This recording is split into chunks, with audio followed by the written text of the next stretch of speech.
여러분 안녕하십니까? 저는 성우 임지링입니다. 이번 시간 KBS 제51기 전속성우 여자 1차 시험 문제를 저와 같이 편한 마음으로 분석하고 마음을 나눠보는 시간 갖도록 하겠습니다. 시간이 촉박하다라고 생각지 마시고요. 편안하고 차분하게 이 대본을 음미해 보시기 바랍니다. 그러면 이 인물의 어떤 상이 그려지실 거예요. 연령대는 어떻고, 그리고 지금 처한 상황은 어떻고, 그 상황에 맞게끔 이 사람의 심리 상태는 어떻고, 그리고 이러한 대사를 주고받는 상대방과는 어떤 관계일지를 한번 상상해 보시고 편안하게 마음속에 한번 담아 보시길 바랍니다. 그리고 여러분들의 가장 편안한 목소리로 표현을 해주시면 되겠죠. 봤을 때 고시원에 있는 20대의 힘겨운 청춘의 삶을 통과하고 있는 주인공 같아요. 20대의 삶을 통과하는데 너무나도 어려운 난관들이 많습니다. 무엇일까요? 미래에 대한 불안, 또 자아실현, 나는 제대로 살아가고 있는지에 대한 불안, 또 주변의 걱정 어린 시선, 그리고 타인과의 계속되는 비교, 이런 것 속에서 점점 자신감이 떨어지고 혹은 자괴감을 느낄 수 있고 또는 우울감까지도 느낄 수 있죠. 그러면서 자신의 마음을 조금 기대고 싶은 게 바로 편안한 반려동물이죠. 하지만 고시원에서의 삶은 반려동물 기르는 것도 수월치는 않습니다. 곧 반려동물을 기르고 싶다라는 건 그만큼 어떻게 보면 사람이 또 그립다라는 역설적인 표현일 수도 있고요. 어떻게 보면 상대방과 모처럼 편안하게 자기의 그런 하소연 같은 걸 들어주는 상대방에 대한 고마움 같은 걸 느낄 수 있죠. 그런데 그럼에도 뭐랄까, 나는 고시원에서 만난 사람과는 또 사랑을 하지 않겠다라는 여자분 어떻게 보면 특유의 자존심이라든가 이런 사침한 모습까지도 좀 보여줄 수 있는 거죠. 그래서 너무 테크닉적으로 감정을 막 과다하게 표현한다라기보다는 어떻게 보면 힘겨운 20대의 통과 의례를 겪고 있는 이 시대의 젊은 한 자아상이라고 생각하신다면 오히려 편하게 접근하실 수 있고, 또 상대방과 앞으로 또 어떻게 계속 마주치고 이러다 보면 또 어떻게 보면 관계가 어떻게 발전할까라는 궁금증도 생길 수 있는 것 같아요. 그래서 그냥 담담하면서도 젊은이답게, 또는 조금의 좀 불안함 이런 것도 좀 표출해 주시면서 연기를 하신다면 아주 멋진 캐릭터가 나오지 않을까 생각됩니다. 음, 잠깐 이렇게 좀 저랑 같이 좀 읽어보시죠. 서럽습니다. 원통합니다. 그깟 반려 열대어하는 기르는 것도 고시텔에서는 용이하지가 않습니다. 그런데 그걸 보면서 아마 이웃 주민일 수도 있겠죠. 그 남자 상대방이 와서 좀 이 여자의 하소연을 들어주는 장면 같아요. 서럽습니다. 내가 어떻게 했으면 좋겠어요? 그쪽 같으면 어떡하겠어요? 반려 열대어를 포기해요? 아니면 이 고시대를 포기하겠어요? 서럽죠. 억울하죠. 왜 나만 갖고 그래? 하면서 이거 원통함이 나올 수도 있겠죠.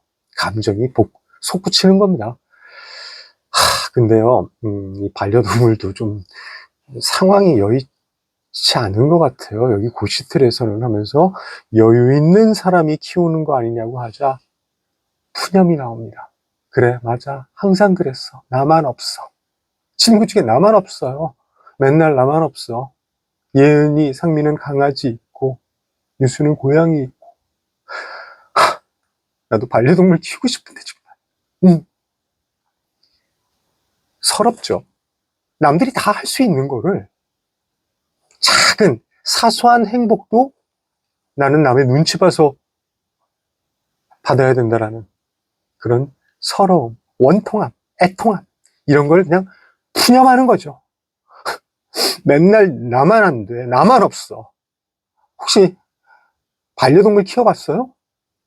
아니라고 하자. 왜요? 또 나만 없어. 나 어떡해요?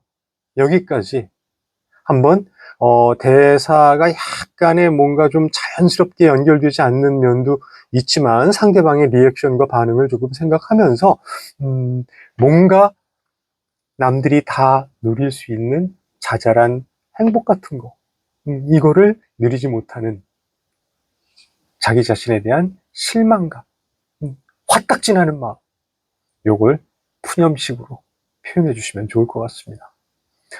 그래요. 참 힘들죠. 하지만 어떻겠어요. 우리 처지가 그런데 하면서 상대방이 조금 공감해 주는 마음, 이게 고마운 거죠. 고마워요. 얘기도 들어주고. 반려동물보다는 어떻게 보면 사람이 더 좋은데.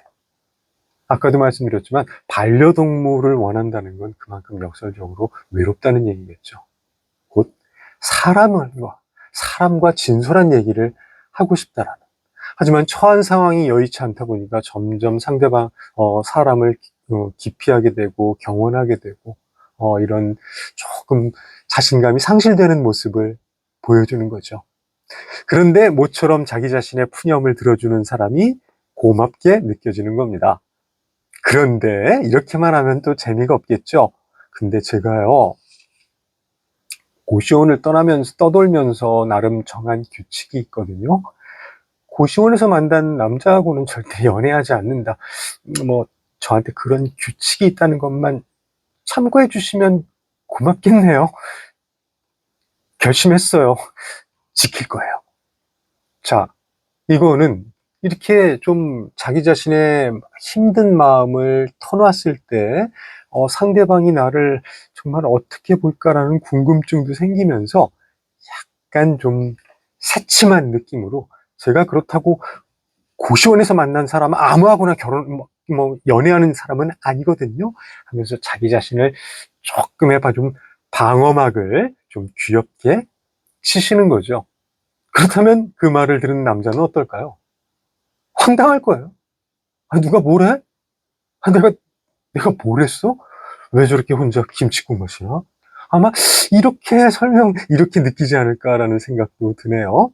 자, 그러면서 뒤돌아가다가 고개 돌리고 삐쭈기 한 마디 더 던집니다. 저기요, 근데요, 저기, 만약 강제 퇴실 당하면 환불은요? 이거 환불해줘요? 그걸 왜 저한테 물어요? 주인한테 물어보세요. 이렇게 말할 수도 있는 거고. 자, 저기요, 강제 퇴실 당하면 환불은요? 자, 반려동물을 못 길러서, 뭐, 쫓겨날 땐 쫓겨나더라도, 그래서 다만, 얼마라도 좀 챙겨서 나가야 되겠죠. 요런, 진짜 좀 막다른 곳에 있지만, 그래도 경제관념을 살려서 이렇게 말하는 게 조금의 좀 귀엽고, 이런 챙기려는 게 어떻게 보면 젊음의, 좀, 젊음의 어떻게 보면 짠순이로서의 노력이 느껴지지 않나라는 생각도 듭니다. 그래서 굉장히 재미있는 대본 같아요. 이 시대에 힘겨운 녹록치 않은 청춘의 한 통과 의례를 겪고 있는 20대 뭐 한 중반 이렇게 표현을 해주시면 되는 거고, 그리고 뭔가 이렇게 만나서 사적인 얘기를 하면서 이 상대방과 또 관계가 또 어떻게 발전이 돼 갈지도 궁금하게 좀 느껴지는 그런 대본이 아니었나 싶습니다. 자, 그 다음에 두 번째, 내레이션을 한번 보도록 하겠습니다. 사랑에 관한 내레이션인데요. 이것도 분위기를 너무 심각하게 잡아주시는 건 조금 좋지 않을 것 같아요. 문득 그런 생각이 나는데, 그 소설가 이승우 선생의 작품 속에 한 문장이 생각이 나는데, 사랑이란 사람의 몸을 숙주로 해서 기생하는 생명체다. 제가 이런 좀 문장을 본 기억이 납니다. 숙주, 사람의 몸이 이 사랑이라는 생물체의 숙주가 되는 겁니다. 숙주라는 건 어떤 생물체가 어떤 한 생물체로부터 기생당하는 거죠. 그렇기 때문에 이 사랑이라는 생물체가 나도 모르게 몸속에 싹 들어옵니다. 그래서 이 몸 안이 사랑하기에 괜찮은 환경이면 계속 그 안에 기생합니다.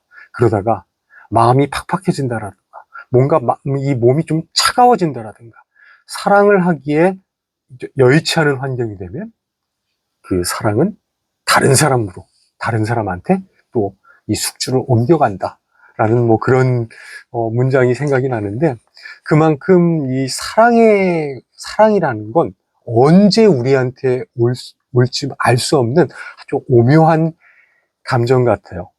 그래서 이 사람도, 이 화자도 사랑에 대한 그런 두려움, 막연한 두려움 때문에 계속 사람을 기피하고 사랑을 피해왔지만, 언젠가는 한번 그래도 나는 사랑을 한번 해보겠다라는 마음으로 소개팅에 갔는데, 별 기대 없이 갔는데 그 사랑이 바로 숙주처럼 내 몸에 들어오게 된 거죠. 그때부터는 이 사람이 어떻다, 이 사람이 뭐 제대로 된 사람이다, 합리적 이성적인 판단보다는 오히려 알 수 없는 이 사랑의 포로가 되는 게 아닌가라는 생각이 됩니다. 한번 좀 읽어볼까요? 언제 어떻게 내 안에 들어왔는지 알 수 없으나 이미 나를 꼼짝 못하게 점령해버린 그것, 그런 게 바로 사랑이다. 맞습니다. 언제 들어왔을까요?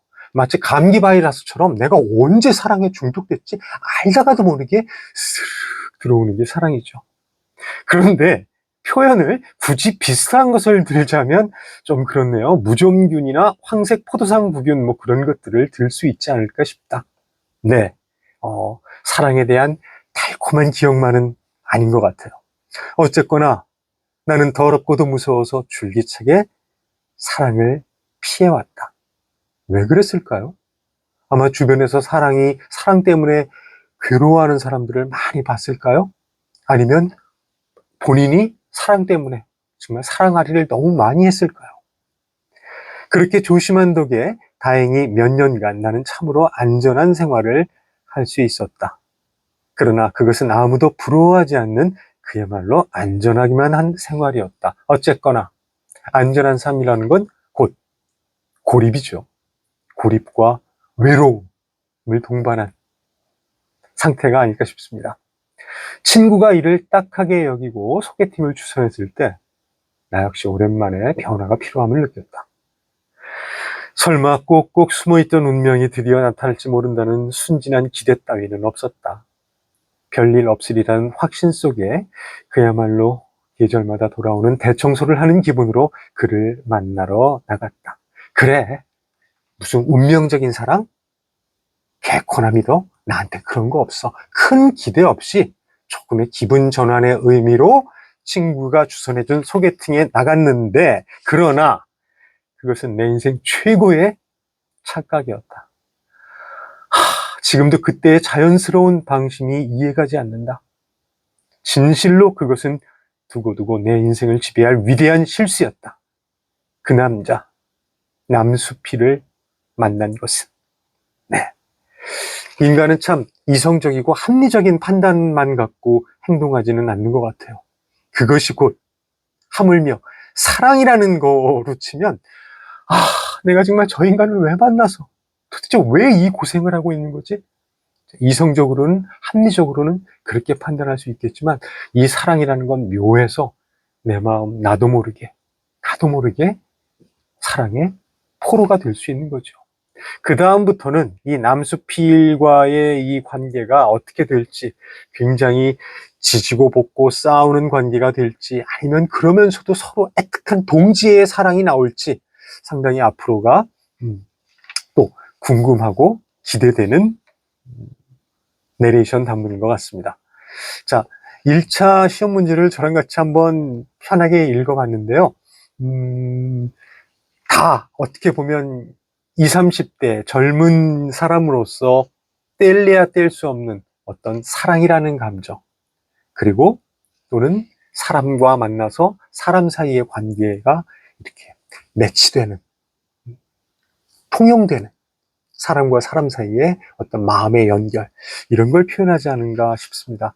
그래서 연기도 너무 이렇게 코믹하게 과하게 하지 마시고요. 솔직하게, 담담하게 이 시대, 20대의 통과 의례, 결코 만만하지 않은 삶을 통과하는 사람의 모습을 풋풋하면서도 조금은 애교 있으면서도 귀엽게 한번 접근해 주신다면 재미있는 연기가 될 수 있지 않을까 싶습니다.